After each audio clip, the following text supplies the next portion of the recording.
એક દીકરી ને પિતા પૂછે છે, રાજા છે, રાજકુમારી છે દીકરી, એને પૂછે છે કે તને શું લાગે છે, તું આ રાજ્યમાં જન્મી, આટલા લાડમાં ઉછરી, આટલો તને પ્રેમ મળ્યો, તને કોઈક સરસ રાજાનો દીકરો આવીને પરણશે, તારી જિંદગીમાં કેટલું બધું થશે, તો તું લકી છે, તું નસીબદાર છે કે તને આવું મળ્યું, તારા પિતાના કારણે તને આ બધું મળે છે. અને ત્યારે એ નાનકડી દીકરી રાજાની રાજકુમારી કહે છે કે ના, પિતાને કારણે નથી મળતું, માણસ પોતાના કર્મો ને કારણે જે કંઈ પામે છે તે પામે છે. રાજાને આ જવાબમાં અહંકાર લાગે છે અને નક્કી કરે છે કે હવે આને મારે પાઠ ભણાવવો પડે. પોતાની જાતને બહુ હોશિયાર સમજે છે, તો હવે એને સીધી કરીએ. એટલે રાજા એના લગ્ન, પોતાની સગી દીકરીના લગ્ન એકદમ વૃદ્ધ, જે હવે મૃત્યુ પામવાના છે એવા ચ્યવન ઋષિ સાથે કરાવી દે છે. દીકરીનું નામ છે સુકન્યા. એના લગ્ન થાય છે ચ્યવન ઋષિ સાથે. જઈને જુએ છે તો એને ખબર પડે છે કે આ તો મરી જશે થોડા દિવસમાં. મારા પિતાએ મારી સાથે આવું કર્યું. ફરિયાદ કરવાને બદલે, બેસી રહેવાને બદલે, રડવાને બદલે, નસીબને દોષ દેવાને બદલે, પિતાને દોષ દેવાને બદલે એ અશ્વિની કુમારોની આરાધના કરે છે, દેવોના વૈદ્યની. એમાં એમને આમંત્રિત કરે છે અને એમને પૂછે છે કે મને એવી કોઈ દવા બતાવો જેનાથી મારા પતિનું નવયૌવન પાછું ફરે. અશ્વિની કુમારો કહે છે કે એવી દવા તો છે દેવો પાસે, પણ એને માટે એક વૃક્ષ ઉગાડવું પડે, એટલો સમય નથી તારા પતિ પાસે, આ તો મરી જશે, ઝાડ મોટું થશે ત્યાં સુધીમાં. અને સુકન્યા કહે છે કે હું એને મરવા નહીં દઉં. ખૂબ ચાકરી કરે છે પતિની. આમળાનું, આમલકીનું વૃક્ષ વાવે છે. વૃક્ષ પર આમળા આવે છે, આમળા ઉતારે છે. અશ્વિની કુમારોની બતાવેલી વિધિ મુજબ ચ્યવનપ્રાશ બનાવે છે, એક એવું સેવન જેનાથી પતિમાં નવજીવન પ્રગટે. ચ્યવન ઋષિની સેવા કરે છે, એમને આમળાથી નવયૌવન આપે છે, દીકરો જન્મે છે. પતિ, પુત્ર અને બાળકને લઈને પિતાને ત્યાં જાય છે, પ્રણામ કરે છે અને પિતા એને કહે છે કે હું હારી ગયો.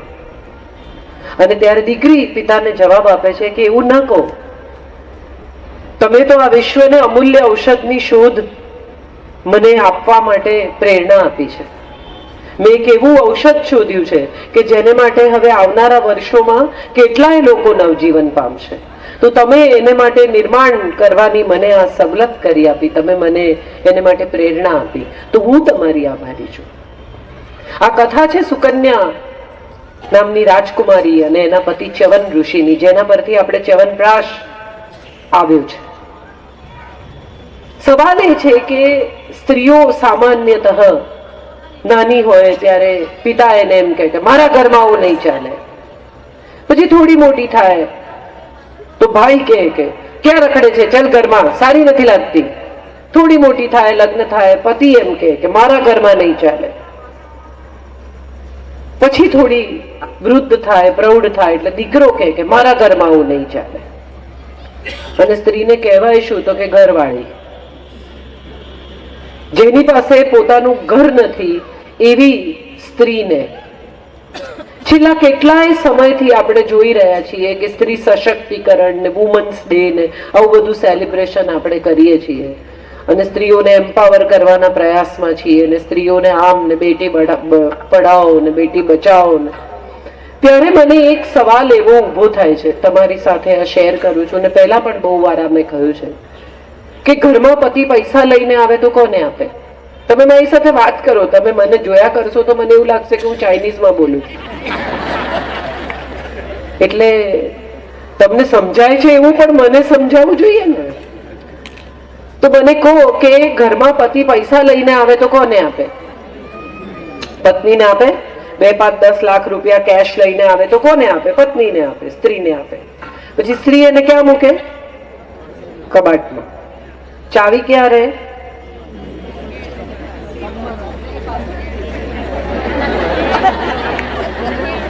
અને પતિ એમાંથી 2-5 લાખ રૂપિયા મૂક્યા હોય, એમાંથી લાખ રૂપિયા માંગે તો પત્ની શું કે? કેમ જોઈએ છે? બેંક પૂછે છે તમને કેમ પૈસા જોઈએ છે? તમારા પૈસા છે, તમે મૂક્યા, તમારે પાછા માંગવા હોય તો તમને બેંક આપી દે. એમ્પાવરમેન્ટ આ દેશમાં ડે 1 હતું જ. આ દેશે કોઈ દિવસ વુમન એમ્પાવરમેન્ટ નથી જોયું, એવું બન્યું જ નથી. દેવોને શક્તિ જોઈએ, આયુધ જોઈએ તો કોની પાસે જાય? કાલી પાસે, દુર્ગા પાસે. દેવોને પૈસા જોઈએ તો કોની પાસે જાય? લક્ષ્મી પાસે. એમને વિદ્યા જોઈએ તો કોની પાસે જાય? દેવો જેને નમે છે એ સ્ત્રી છે. તો હવે એનાથી વધારે તો એમ્પાવર કરીને ક્યાં લઈ જશો? સવાલ એ છે કે આ એમ્પાવરમેન્ટની દિશા કઈ છે? સવારના પોરમાં ઉઠીને કેટલા બધા બહેનોને મેં જોયા છે રાશિ ભવિષ્ય વાંચે. આજનો દિવસ કેવો જશે? પછગ ને પઠણ નય. મજાની વાત એ છે કે કૃષ્ણ અને કંસની રાશિ એક છે, બંને કચ્છગ છે.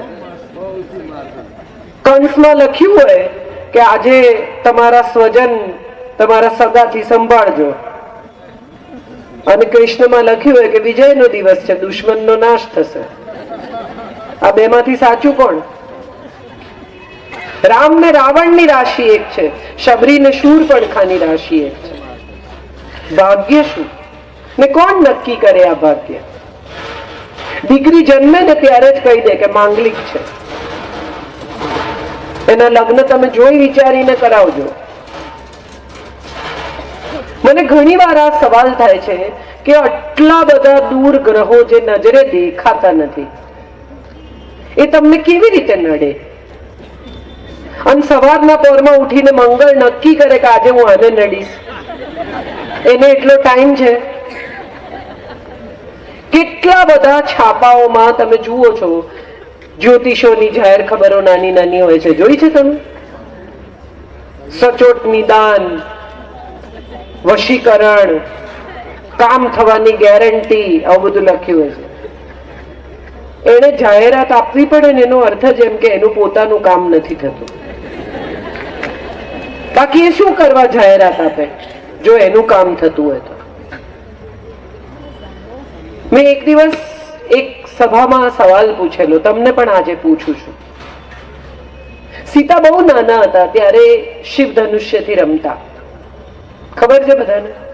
આ કથા તો બધાને ખબર જ હશે. પછી જયારે એમનો સ્વયંવર થયો ત્યારે શિવ ધનુષ્ય રાવણ ઉપાડી ન શક્યા 20 હાથ સાથે. આંગળા ચકદાઈ ગયા એની કથા પણ આપણને ખબર છે.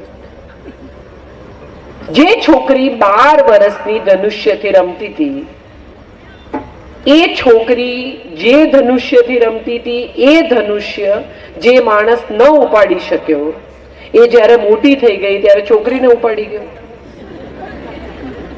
આવું બને? કેમ આવું થયું? કારણ કે રાવણ ભગવા પહેરીને આવ્યો, સાધુ વેશે. આપણા દેશમાં ભગવા વસ્ત્રોને નમી જવાની કોઈ વિચિત્ર પરંપરા છે. આપણે માણસ સારો છે કે નહીં, ભીતરથી સાધુ છે કે નહીં એનો વિચાર નથી કરતા, આપણે એને શું પહેર્યું છે એનો વિચાર કરીએ છીએ. વસ્ત્ર નહીં, વિચાર. ભગવા એ વસ્ત્ર નથી, ભગવા એ વિચાર છે. ભીતરથી ભગવો હોવો જોઈએ, ભીતરથી સાધુ હોવો જોઈએ, તો એ સાધુ છે. એને બદલે આપણે બધા જાત જાતના ભુવા ને પીર ફકીર ને આ એક નિર્મલ બાબા છે, હમણાં ચટણી ખાઓ ને સમોસા ખાઓ ને કેળા ખાઓ ને બેગ લીલી વાપરો ને બેગ લાલ વાપરો ને. હમણાં એક કોઈ કે મને વોટ્સએપ પર જોક મોકલ્યો છે, બહુ ઇન્ટરેસ્ટિંગ જોક છે કે એક દીકરીના લગ્ન હતા, ફોટોગ્રાફર્સ આવી રીતે બહાર બધા કેમેરા લઈને પ્રતીક્ષા કરતા હતા કે હમણાં દુલ્હન તૈયાર થઈને આવશે. ગાડી આવી, ઊભી રહી, એમાંથી એક બહેન ઉતર્યા એટલે ફટાફટ બધા ફોટા પાડવા માંડ્યા. એટલે કન્યાના પિતાએ કહ્યું કે અરે અરે ઉભા રહો, આ કન્યા નથી, આ તો રાધેમાં છે.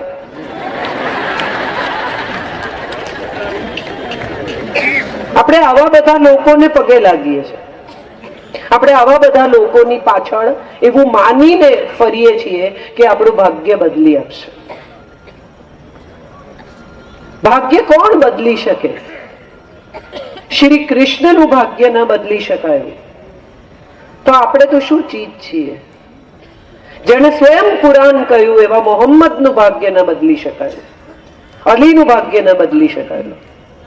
કરબલાના યુદ્ધમાં જો ખરેખર મોહમ્મદે નક્કી કર્યું હોત તો પોતાનું ભાગ્ય બદલી નાખ્યું હોત એણે, પણ ન બદલી શકાયું કારણ કે ભાગ્ય નિશ્ચિત છે. પણ આ નિશ્ચિત ભાગ્યમાં બદલાવ થઈ શકે છે કઈ રીતે? એના તરફના અપ્રોચથી. કોણ થઈ શકે પોતાની ભાગ્ય વિધાતા? વિધિ એટલે શું? આપણે બધા છઠ્ઠીના લેખ ભારતીય સનાતન ધર્મમાં છઠ્ઠા દિવસે કાગળ મૂકે ને કપડા મૂકે ને વિધાતા આવે ને લેખ લખે. કાગળ તો સવારે કોરો જ હોય છે, કઈ વિધાતા લખી જતી નથી. સવાલ એ છે કે આ અંધશ્રદ્ધાઓ, આ વિધિ વિધાનો, આ કર્મકાંડો, આ જે કોઈ બીજી વાતો છે એની સાથે આપણે એટલા માટે જોડાઈએ છીએ કારણ કે આપણને અનુકૂળ પડે છે. જે અનુકૂળ છે તે સ્વીકાર્ય છે, જે અનુકૂળ નથી તે અસ્વીકાર્ય છે. આ આપણી સિસ્ટમ છે. અને આ સિસ્ટમમાં આપણને અનુકૂળ શું પડે છે કે જે કંઈ થયું એ કોકના માથે ઓઢાડી દો. આજે જ અમે વાત કરતા હતા શિમોલી સાથે, ત્યારે મેં કીધું મોરારી બાપુ એક બહુ સુંદર વાક્ય બોલે છે. એ વાક્ય છે કે ધાર્યું થાય તો હરી કૃપા અને ધાર્યું ન થાય તો હરી ઈચ્છા. આ બહુ મોટી વાત છે. ધાર્યું થાય તો બહુ સારી વાત છે. તમે વિચાર્યું હોય કે આમ આમ આમ થવું જોઈએ, આ વખતે હું જો ટેન્ડર ભરું ને નીકળી જાય તો બહુ સારું. તમે પ્રયાસ કર્યો, તમે એ પ્રયાસને પૂર્ણ કરવા માટેનો તમારો તમામ અથાગ પ્રયત્ન પણ કર્યો. એ પ્રયત્ન સાથે તમે જે કંઈ જરૂરી હતી એ કાગળિયા પણ મૂક્યા. પણ એ બધું કર્યા પછી જો સપોઝ નથી થતું અને કોઈ બીજું આ લઈ જાય છે તો આપણે બધા એવું કહેવા ટેવાઈ ગયા છીએ કે મારા નસીબમાં જ નથી. આ નસીબ શું છે એ સવાલ બહુ મહત્વનો છે. અને જે નસીબ ઉપર આધારિત રહીને બેસી રહે છે ને એની જિંદગી ક્યારેય કોઈ દિશામાં જતી જ નથી, ત્યાં જ અટકી જાય છે. માંજી નામની એક ફિલ્મ આવેલી, મને ખબર નથી કેટલા લોકોએ જોઈ છે, પણ એમાં છેલ્લે જ્યારે પહાડમાંથી રસ્તો કાઢે છે ત્યારે એને પૂછે છે કે આવું કેવી રીતે સૂઝ્યું તને? અને ત્યારે એ કહે છે કે ઈશ્વરના ભરોસે ક્યાં સુધી બેસી રહું? કોને ખબર ઈશ્વર મારા ભરોસે બેઠો હોય? એને કદાચ એમ થાય કોઈક એકાદ જણ નીકળીને રસ્તો કાઢશે. કેટલા લોકો રોજ જન્મે, આ રોજ જન્મતા માણસો બધા પોતાની જવાબદારી ભગવાનના માથે નાખે. ભગવાન કરશે તો થશે. કેટલાનું કરશે? તમે અહીંયા કોકને બેસાડો અને એના માથે 5 લીટર દૂધ ઢોળી જુઓ, એ કેટલી વાર બેસે છે? છૂટા ચોખા મારો અહીંયા કોકને બેસાડી, છૂટા ફૂલ ફેંકો એના ઉપર, છૂટા પૈસા ફેંકો, કેટલી વાર માણસ સહન કરે? આપણે ઈશ્વરને ઈશ્વર માનતા જ નથી, એને પથ્થર માનીએ છીએ ને એટલે એની સાથે આવું બિહેવિયર કરીએ છીએ. જો ખરેખર એને ઈશ્વર માનતા હોત ને તો એને ત્યાં ખૂબ ચોખ્ખું રાખતા હોત, ઘોંઘાટ ઓછો કરતા હોત. અમારે ત્યાં હમણાં વચ્ચે એક દિવસ રાત્રે હનુમાન ચાલીસાના પાઠ હતા સર, ચાલુ થયા 9, 9:30 વાગે, 12:30, 1, 1:30, પછી મેં પોલીસ ફરિયાદ કરી. એટલે વેન આવીને એ લોકોનો માઇક વાઇક બંધ કર્યું ને પછી જતા રહ્યા. એ વખત તો એમને ખબર ના પડી કે ફરિયાદ કોણે કરી. પછી એમણે શોધી કાઢ્યું કે ફરિયાદ કોણે કરી, એટલે મારે ત્યાં આવ્યા. પાપ લાગશે ને આમ થશે ને ધર્મના કાર્યમાં વિઘ્ન નાખો છો ને આમ કરો છો ને, તમને આવું કરવાનું કીધું કોણે? મેં કીધું ખુદ હનુમાને. એમણે કીધું કે હવે બંધ કરાવો, મારે થોડી વાર સૂઈ જવું છે. આપણે બધા જ ક્યાંક ને ક્યાંક ઈશ્વરને ટેકન ફોર ગ્રાન્ટેડ લઈએ છીએ. એવું માનીને ચાલીએ છીએ કે બધું ખરાબ કરે ને ભગવાન જ કરે. જે સારું કરે છે એ તો આપણે જોતા જ નથી.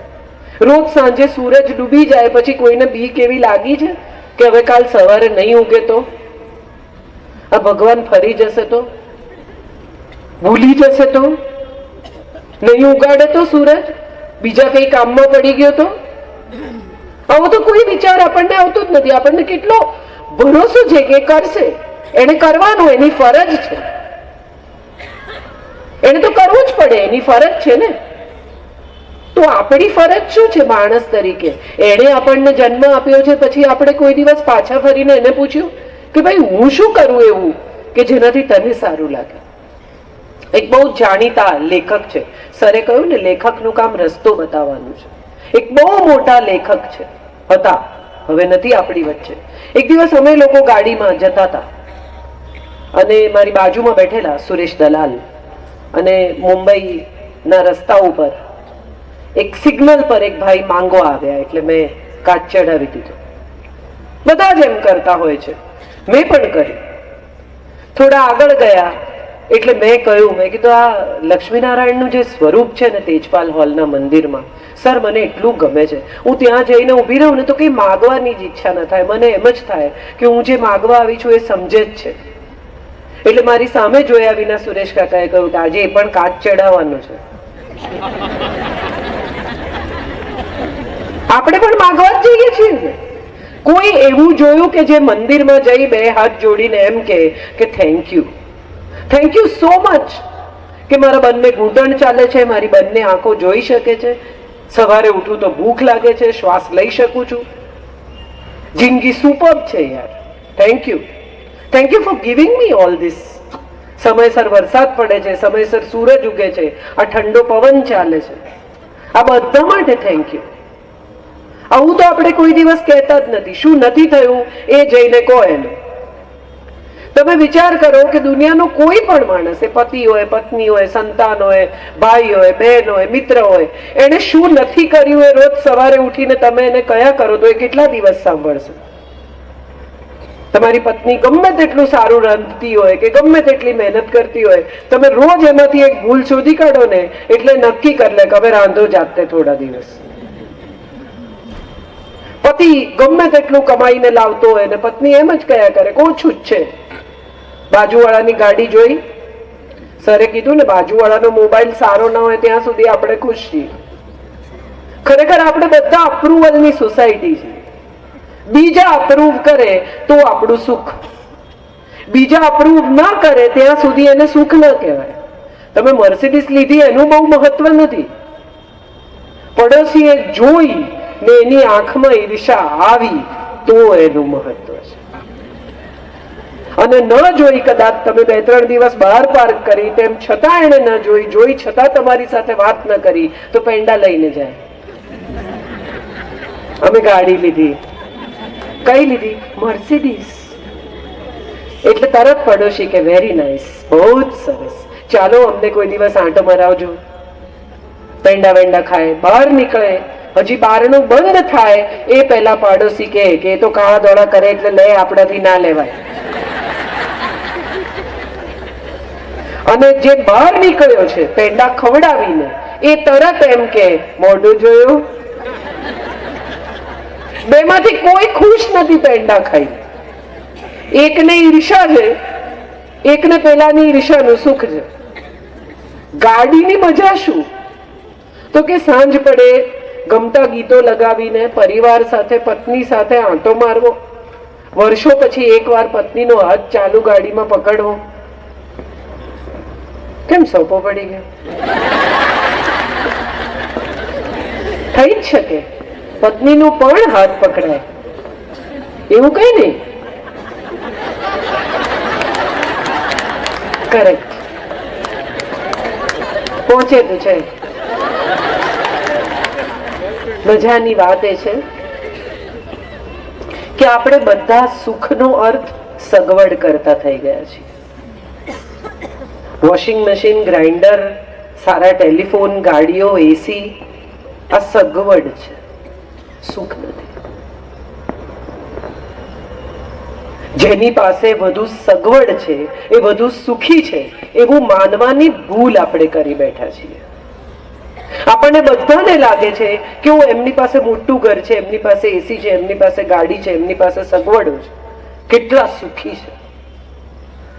મારે 3 સવાલ પૂછવા છે.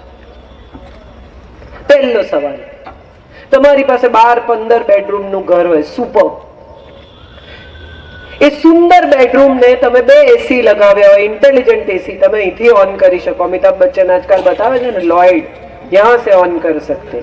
આવું એસી તમે લગાવ્યું હોય, મેમરી ફોર્મના ગાદલા હોય, તમે કમ્ફર્ટેબલમાં કમ્ફર્ટેબલ પલંગ વસાવ્યો હોય, તમે સારામાં સારું ચેનલ મ્યુઝિક લગાવો, મેડિટેશન મ્યુઝિક, મસાજ કરનારી બેન હોય, ભાઈ હોય, તમે અદ્ભુત રીતે પથારીમાં પડો. તેમ છતાં તમારી પાસે ગમે તેટલા પૈસા હોય, તમે ઊંઘ ખરીદી શકો છો? કરેક્ટ.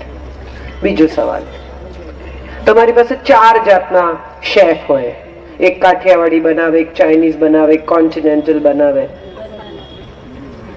આવા તમારી પાસે સુપર ડાઇનિંગ ટેબલ હોય, ચાંદીના, સોનાના, ચાઇના, સારામાં સારા ક્રિસ્ટલ વેરના વાસણ હોય, સારામાં સારા શેફ તમને પીરસતા હોય, અને આ બધાની વચ્ચે તમે ટેબલ પર ગોઠવાઓ ત્યારે ભૂખ ખરીદી શકો છો?